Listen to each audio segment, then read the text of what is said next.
All right, everyone, welcome to Fuel Your Drive. I'm your host, Josh York, and let me tell you, we have an exciting guest today. First of all, first things first, he's bald and beautiful just like me, so I love bald people. That's number one. Number two, this man is a serial entrepreneur. He's a family man. He takes action. He knows what it takes to work on the business, not in it.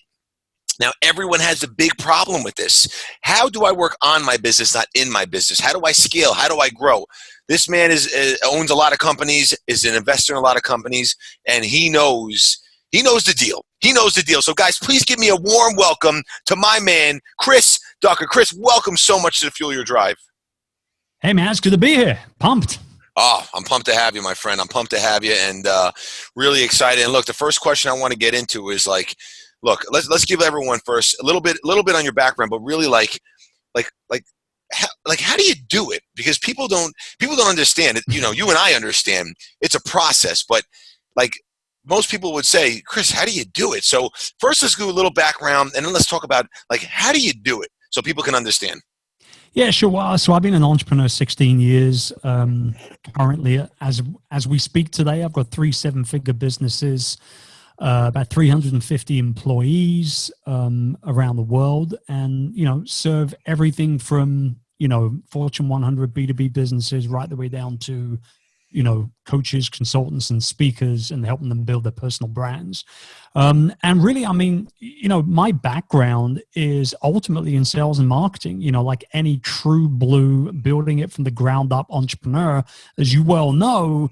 If you don't know how to market and sell, you ain't going to build a business. And so that's genuinely my background. It's what I still feel I am at the very core of it. I'm a sales guy. That's it. I love it all. I love AIDA. I love ABC. I like prospecting. I like beating down doors and qualifying people and going in for the close, baby. That's what I'm all about.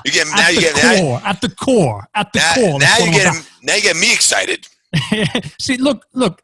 At the end of the day, things have changed, right? People can smell the BS. The antenna is a lot more sensitive, particularly online, compared to what it used to. So although ultimately the way that we sell, not only ourselves as personal brands, but also just businesses, products, services, experiences, whatever label you want to put on it, although the way people sell has not really changed that much, what has changed is the way that people buy. Yes. And so we have to maneuver ourselves as business owners around that customer buying behavior.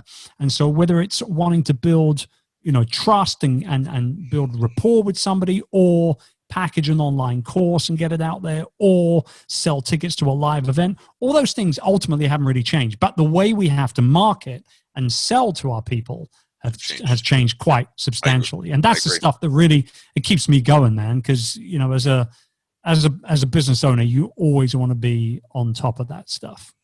100%. So this is great. You've done some just remarkable things. How long has it taken? What does that journey look like? Like people don't understand that. What I see so much of, Chris, is people who are not patient, people who want things yesterday. No one ever looks at the finished product. That's the problem. People like to, people look at the finished product. They don't like to look at what it took to get to the finished product. So let's walk through that a little bit. Well, the problem is that we live in a society today where we want everything instantly. Yep. And for a lot of us, a lot of the things that we want instantly, guess what? We can have them instantly. You know what I mean? Yep. On-demand services, order your coffee on an app before you get to the coffee store, pick up the coffee, walk out. You're there 30 seconds, if that. Like, we are spoiled, quite frankly, as a human race right now when it comes to this stuff. I agree. And what's made it even worse is that when we pick up our phones and we start scrolling through our news feeds, through our Instagram feeds, through, our YouTube feeds, everything, we see what other people are doing and we say, I want that. But like you very clearly pointed out, people see the destination. They don't understand what took place on the journey to that destination. So, this is where so many people get into like mental health issues because of the fact that they see somebody at their 100th, 200th, 300th step of their journey, they're on step 4 or 5, and they're feeling bad about the fact that they're behind somebody who's been doing it for 10 years already. And so, you know, my whole kind of ethos, my whole focus is to genuinely just focus on whatever it is you're doing. Doesn't matter who you're serving, what industry or niche you're in or whatever, just intentionally be unapologetically uniquely you all the time. If you do that, 2 things happen at the same time. Number one, you attract the right people into your ecosystem, right? The people that should be in your ecosystem. And then at the exact same time, just like a magnet, this is why I call it market like a magnet, just like a magnet, at the exact same time, you're repelling away the people that shouldn't be in your ecosystem, right? So you're attracting the best and you're repelling the rest. And I think if you go to work, quote unquote, every day with that mentality of just showing up and being uniquely you and serving, then you're going to be just fine. Just fine. Couldn't agree more. I really, that's very well said, Chris. Very well said. So, Chris, you know, 350 employees. Whew, that's a big number. That's a big number. You know, so. And I get this question often as well. Like, what does that look like? How do you manage that? You hire people to do it for you. Quite frankly, I mean, great. Okay, here's what happened. So, like late 2009, I burnt out. We've been running the business for a few years already. We just actually celebrated our first 7-figure year, and you know what it's like. Like, it's really hard to get to that number. Very hard. But then it does become incrementally easier as long as you keep your foot on the gas to keep it, right? And so we had just celebrated our first 7-figure. We were like, you know, top of the world. Everything was great. We had great clients on our books. We had great management in our facility, and everything was fantastic except me. And, you know, I was your usual micromanaging type A entrepreneur that was doing, you know, 15, 16-hour days, 6 days a week, and I burnt out. Literally, I burnt out. And so going into 2010, the plan was the whole thing, and we had the entire membership staff on board on this plan. And my wife was driving it. She's the partner in the business with me. My wife was driving it because she cares about me, obviously, first and foremost, before the business. And she was like, we need to ultimately replace Chris day to day. He's wearing too many hats. He's working too many hours. And I'm not losing my husband, you know, to a heart attack at like 38 or whatever it was right at the time. So bottom line was we hired 8 people that year in 2010 to replace me. So it shows you how many hats I was really wearing. And this is not like abnormal. Like, there are people doing this right now. There are probably people tuning into this show right now that are wearing all those different hats. Great. And here's my message. Burnout, it's coming for you. And it's a bitch. It's coming your way. You can't avoid it. The only thing you can truly do is just put a line in the sand and say, no more. From now on, I'm going to be doing this. And that's what happened. So we delegated, man. You know, we built our standard operating procedures. We built our processes for bringing people on board, for onboarding them, for training them, for managing them. And we delegated.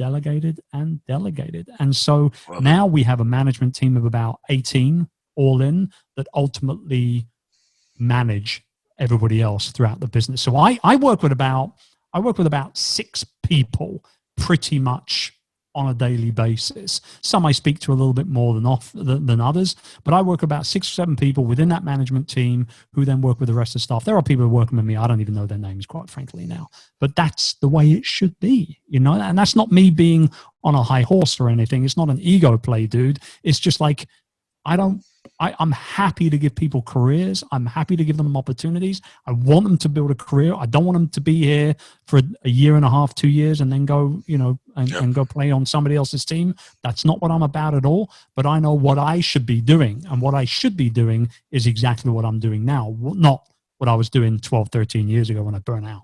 Yeah, I agree. Well, very, very, very good point you made. So, you know, someone told me this a long time ago, and I didn't believe them until it actually happened. So to get to $500,000, fine. To get to $1 million, right now you're in the 7-figure mark. To go from 7 figures to 8 figures to 9 figures looks extremely different. So I know my answer, obviously, but does your team look the same, or are there people that just can't handle when you get to that next level? Um, well, I guess I should probably clarify right out of the gate. I'm not an 8-figure entrepreneur, right? Okay. I am a multi-7-figure, but I'm not an 8-figure. And I think that ultimately the team hasn't really changed all that much in regards to the types of individuals that I bring onto that team to continue that growth, continue serving our customers. And we have like 3 different businesses within the group of companies, right? So the individuals have not changed all that much. What has changed quite drastically over the last particularly 5 years is, number one, the types of roles that we hire for. Like 5 years ago, I didn't need a podcast editor or video editor. You know what I mean? One of my VAs just did it. Now you want to up your game, you got to do different stuff. It is what it is. Correct. And so, number one, the roles. And number two, I think my mindset towards team building and team management has changed quite drastically over the last 5 years. One of the books that I read that really changed my mindset on this stuff was a book called Rocket Fuel, by what's his name? Kiko Wickman. You're like the second person that's mentioned that book to me, and I don't know, I've heard about that book already. Yeah, actually. Rocket Fuel. I know the guy's surname is Wickman. I can't remember his first name now, but it basically goes on about having the right hand or several right hands, and how that can be such a huge game changer to the CEO, to the founder of the business, et cetera, et cetera. And I think that's kind of where my mindset's changed a lot in regards to, number one, kind of just accepting change, and change is always something that is going to come our way. Anyway, my father used to say, it's like, death, taxes, and change. Those are the 3 things you can bet your ass you're going to have to deal with on a regular basis throughout the course of your life. And, change is one of those things that we have a certain amount of control over it in terms of how we react to it, but it is going to come your way. And so I think I've enabled both myself and my team to look at change as opportunity, not necessarily something that is being sent to trip us up. And I think that's been a pretty big game changer across the board. I always say, if you don't pivot and change, you die. And, especially what's going on right now in the world, the world's testing a lot of people. Yep. Can you change? The problem is so many people think there's not opportunity. There's always opportunity, but the opportunity lies right here in your mind. You got to believe that. If you don't believe in yourself and you don't believe that you can create opportunity, you're not going to create opportunity. It's I was watching that Glenn Gary Ross movie. Oh, I was watching a good film. Yeah, it's such great. A good film. It's great. And I'm not a big one to use vulgar language, but I love the part when he says, the leads are weak. He goes, no. He goes, you're fucking weak. I love that part. I love that part because it's such old school. It is it's such an old school track. It's amazing. And the way that those are the types of people who probably would be struggling in today's world, because they were so old school. They were so stuck in their ways and the way that they looked at stuff, and the whole kind of, want to know what second prize is? Set of steak knives, that kind of stuff. Like it's such old school. Yep. But for the true blue entrepreneur, they're the movies you need to watch. 100%. The rules still apply. The fundamentals have not changed. No, they haven't. They have not changed at all. So obviously achieving your level of success, which is great. A lot of people are going to want to, definitely hear more. So what is some advice you would give to people who are starting, who don't know what to do? Because I get these questions all the time. I want to start this business, and I always say right away, well, go ahead, start it. What are you waiting for? Start it now. People, you're going to make mistakes. You're going to fail. I always look at losses as victories, because that's how you learn. But what is some advice, Chris, you would give them to help guide people in the right direction? Well, I think, I'm all about helping people build businesses around their personal brands, right? So around their expertise, around their experience, the people that they want to serve. And I think really at the very, very core of that is understanding truly what you actually want to be known for. That's the big thing. Yep. That's the big thing. Once you figure out what you want to be known for, everything else becomes so much easier. Understanding who your customer avatar is becomes easier. Understanding what kind of messaging to use in your content that you're creating becomes easier. Understanding what products and services to put together to not only serve your customer, but hey, to make you money as well. Because if you're running a business not making you money, you don't have a business, you've just got another hobby, right? And so understanding all those things, plus a whole bag of chips that we haven't got time to go into, like that right there is fundamental. If you know what you want to be known for, then you can figure out everything else as you go along. And like you said, start. Just start. Exactly. Hit publish, hit record, hit broadcast, whatever it is, just start doing it. You're going to suck at first, but sooner or later, you'll get better. And that's when the people will start following you and hitting subscribe, sharing your stuff, commenting, liking, and doing all the other fun stuff that we live for as content creators. I agree. So, it's funny, business is really, it's really, really challenging. It's very challenging. And there's some very, very, very great highs and some really low lows. So, do you think someone has to really be passionate about what they do? Like, do you think someone could just go into business and just say, you know what, I'm going to do this because I know I can make a lot of money and be successful at it? Or do you think someone has to really be passionate and love what they do? I think it's a good question, and it's something that comes up quite a bit. And I think that we can romanticize this topic a little bit, particularly as we're not just entrepreneurs, we're content creators as well, you and I. And some of your audience might be looking at, starting their own shows or whatever it is already as well, right? So we want to clarify something. Do you need to have passion to start a business? No, you don't. But do you need to have passion to make sure that that business not only survives the first few years and actually thrives and grows over that first few years? Absolutely so. I will say, however, that I think, and I know this for a fact because I've done it myself and I've seen many other people do it as well, you don't need to have that passion forever. It's absolutely fine to have the passion to grow something 3, 4, 5 years in and then turn around and say, this isn't turning me on anymore. I want to do something else. But hey, I quite like the $500,000 it's making me every year or whatever it is. I'll just bring someone in. I'll pay them a great salary. I'll give them some dividends at the end of each, at the end of each quarter, every 6 months, whatever it is. Yep. I'll earn a little less money out of running this company, but I'll still be making some good money. It's a feather to my bow. I'm kind of into it, but I don't want to run it day to day anymore. That's absolutely fine. Because to use your word, pivot, the beautiful thing is when you build a business based around you and your expertise and your personality, when you do pivot, and it's only natural to want to try new things out, when you do pivot, the audience that you've created will actually pivot with you. They'll follow you. They'll buy whatever you're putting out 6 months down the line after the change, because they're there primarily because of you, not because necessarily of the business that you were or involved with or the type of content you were creating straight away. So I truly do believe that passion is absolutely important in the first few years of any business, but it's okay for that passion to dwindle a little bit as long as you make sure you continue to take care of your paying customers and get someone else in to run the business day to day. I've done it 2 times. I'm likely to do it a 3rd time at some point in the next few years. And it's absolutely fine. Love it. Very, very, very true. It's very, very true.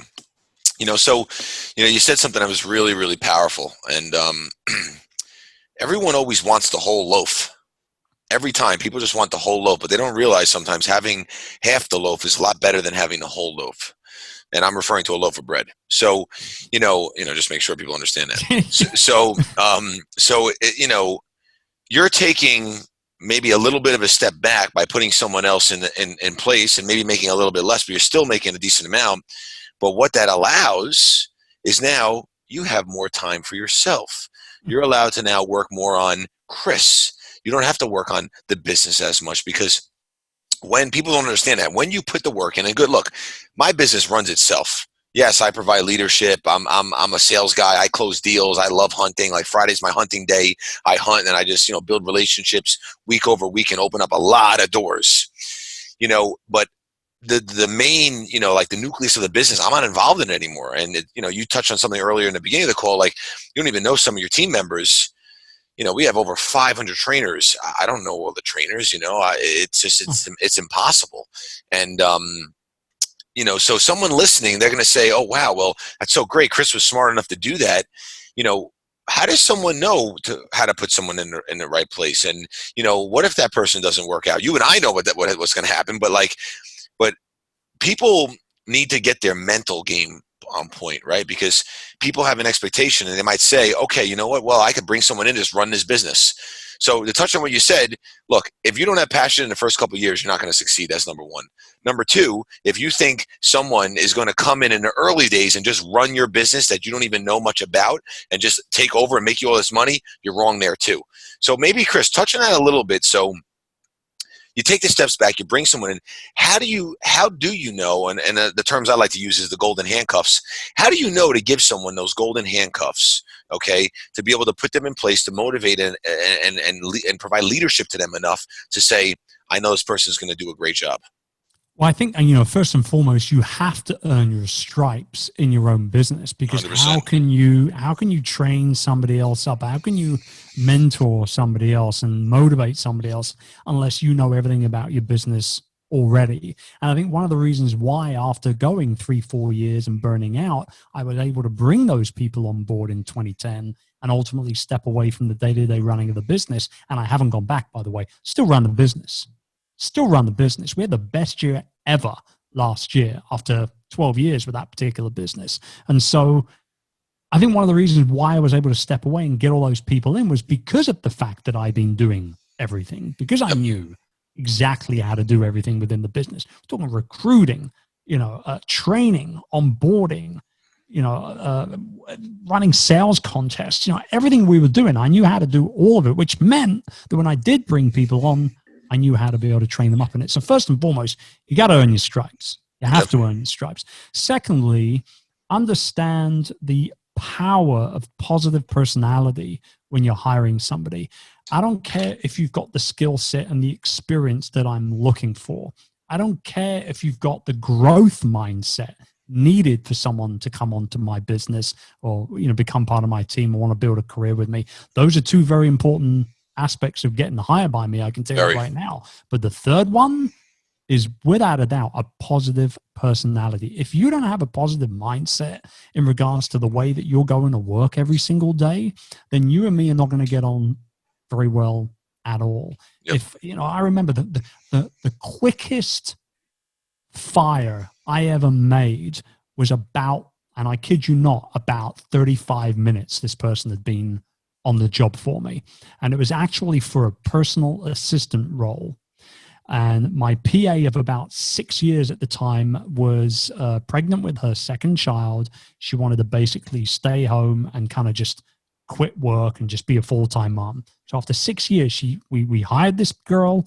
She came on board. She did a couple of weeks of training and onboarding with my older PA. And the first morning she was on, in 35 minutes, she comes into my office and gives me a cup of coffee and then says to me, boss, who exactly do I talk to in regards to filing for my leave? I was like, are you freaking kidding me? You've been here 5 minutes, literally. I said, you don't need to talk to anybody. You can go on permanent leave. This isn't going to work out. I knew immediately that it wasn't going to work out.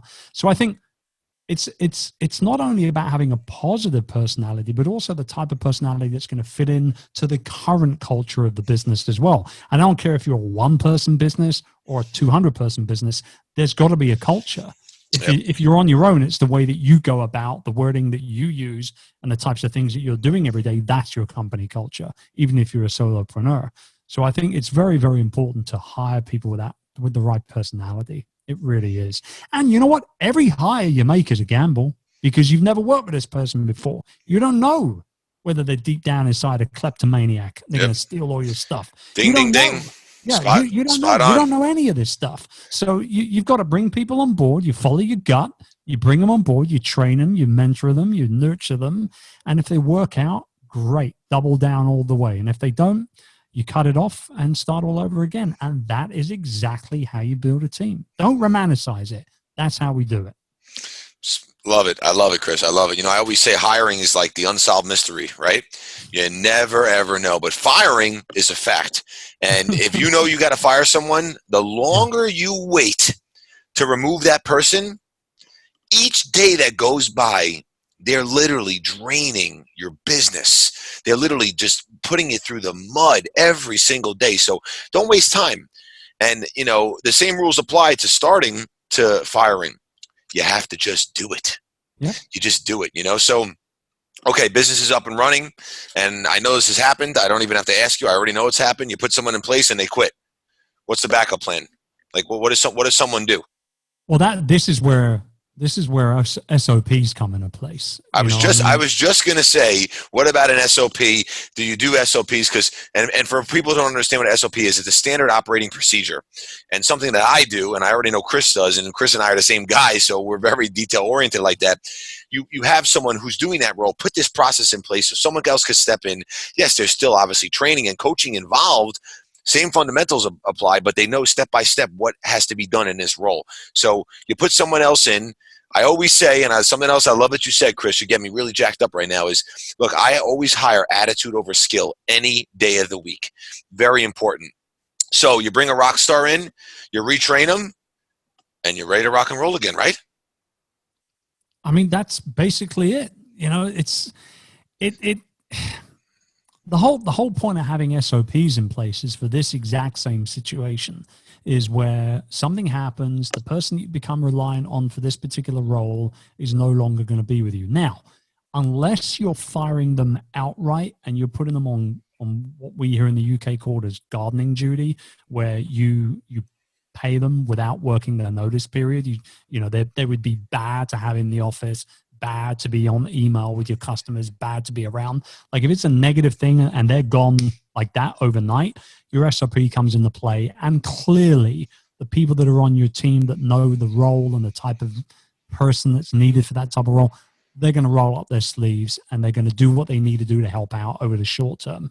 But if you are working a notice period with somebody, that SOP then, that becomes your role, by the way, as the business owner, to sit down with the person who's exiting 30 days, 60 days, 90 days from now and go over that SOP and make sure that it's still relevant, because a lot of SOPs can go dry. They can fade a little bit, and you need to put new ink on them and make sure that they're actually still up to date and that this is exactly the way things get done for this person in this role. So you update that SOP, and then you've got a very clear job description that you're hiring for.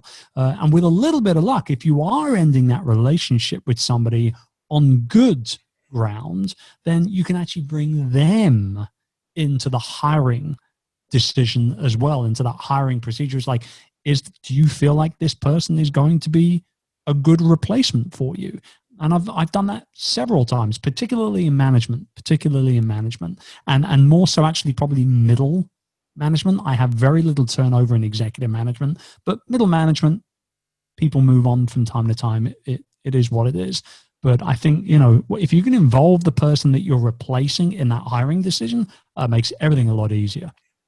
I agree. I love it, Chris. So Chris, last question I always like to ask is, if you were conducting this interview, what question would you have asked? Who's your barber? That would have been it right there.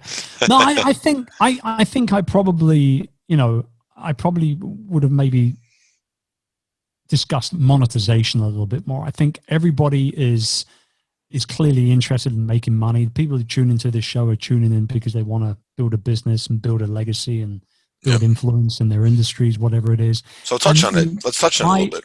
Yeah. My kind of mindset on monetization, particularly around a personal brand business, and a brand, business that's based on a brand, not necessarily reliant on a personal brand, but based around a personal brand. My focus on monetization is to take it one step at a time, one project at a time, one product at a time, one course or event or launch at a time, because many people have tried to, juggle all these different, balls in the air in regards to products and services and all these other things. I understand it's actually not about juggling. That's not how you become productive or profitable. It's about balancing. It's not juggling. It's balancing. And if you balance your priorities right, and you work and you follow the acronym of FOCUS, follow one course until success or till completion, complete that project, launch it out into the world, then get to work on the other one. That's the biggest mistake I see people making when it comes to monetizing their expertise, is they're trying to do too many things all at once. And understand, all you're going to do is tire yourself out, and you're going to confuse your prospective customers. And if people are confused, they're not going to buy anything. So it's better to offer one thing at a great price for a great reason, rather than a whole bunch of things for a whole bunch of reasons. Couldn't agree more. Wow, man, this was just a jam-packed golden nuggets dropping everywhere. Just what a session here. Like, this was a great episode, Chris. What we do, baby. That's what we do. I appreciate you coming on the show. Chris, where can people find you? Well, I wouldn't be much of a personal brand business coach if I didn't have chrisducker.com, right? There we go. That's what it's all about. And in terms of social, it's all about Instagram at Chris Ducker. Love it, guys. Follow my friend Chris. Chris is a fantastic individual. You can learn a lot from him. I'm really glad you and I got to connect, and you and I definitely going to open some doors and do some great things. But guys, until next time, remember, fuel your drive.